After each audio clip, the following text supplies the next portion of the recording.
Well, part of the reason many Americans are feeling a pinch is surging rent prices. Over the last 4 years, rent prices have gone up 30% nationwide, nearing an average of $2,000 a month this past March. Back in 2021, that average was sitting at $1,600. And right before the pandemic hit in February of 2020, well, rent was even lower. Now the DOJ says it's close to cracking a massive criminal conspiracy on rent prices in America, following raids on landlords across the country. The alleged scheme centers on an advanced property management software. The DOJ says many corporate landlords are using it to increase rents through collusion. Joining us now is Lambert, co-founder and editor-in-chief of ResiClub. Lance, good afternoon. How are you? Doing great. Break this down for us. How is this alleged scheme actually working when we talk about how the average renter is the one being squeezed and paying the price?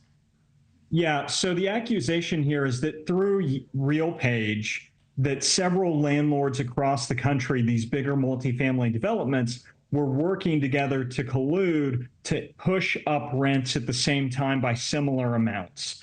But if you zoom out, the truth is that across housing, and it's not just rents, it's also home prices, which are up 47% since the onset of the pandemic, is that we've seen a deterioration in housing affordability.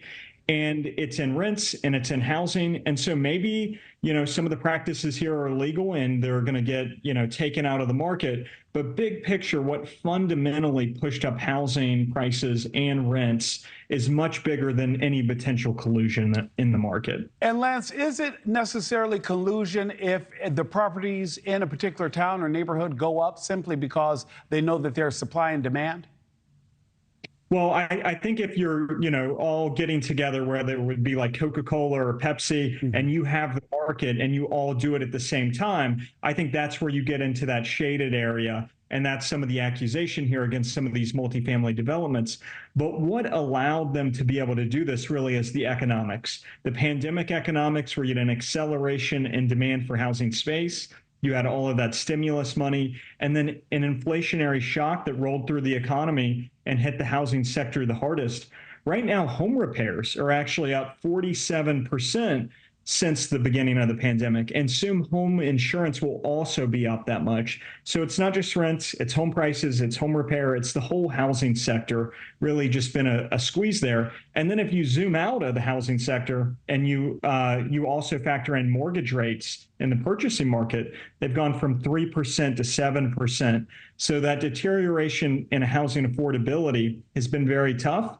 And I think there is also that, that political pressure to find maybe some scapegoats, because it isn't easy to fix what's happened to rents. It isn't easy to fix what's happened to house prices, and it's not easy to fix what's happened to supply. Can you also tell us, break it down for us, because I remember reading on your website, you were talking about how 80% of millennials have a mortgage rate under 5% and only 52% of Gen Zers. How much does that play into the difficulty for those to buy homes and possibly find affordable rents because of lack of homes? Yeah, so millennials, the majority of millennials households are actually homeowners now, and most of them did get in before mortgage rates jumped to 7%. This Gen Z cohort, and the reason only 50% of them have a mortgage rate under 5% is because of everything that has just happened in housing happened right as they started to dip their toes into the housing market. And so a lot of these younger Gen Zers are having a tough time getting into the purchasing market because of the home prices, because of the run up in mortgage rates, and just incomes haven't kept up with it. Lance, is this unique to certain areas or certain parts of the country? Because I also remember you talking about how Texas is officially back above pre-pandemic levels. So there are some areas seeing success, right? Yeah, so there's a lot of different variation throughout the housing market right now. And a part of what's happened is that the parts of the country down in the Southwest, down in the Southeast that have new construction, well, those home builders, to move product, they've taken some of their profits, they've cut back a bit, and they've done affordability adjustments like mortgage rate buydowns. And so that softening in the new construction side has put competition on the resale side of the market, and some sellers haven't wanted to cut price, so inventory started to build in some of those pockets. But in the Midwest and Northeast that doesn't have that new construction, there isn't that downward pressure that's kind of released and allowed inventory to build as much right now. Thank you for watching. Go to newsnationnow.com to find News Nation on your television provider. And don't forget to click the red subscribe button below to get more of News Nation's fact-driven, unbiased coverage.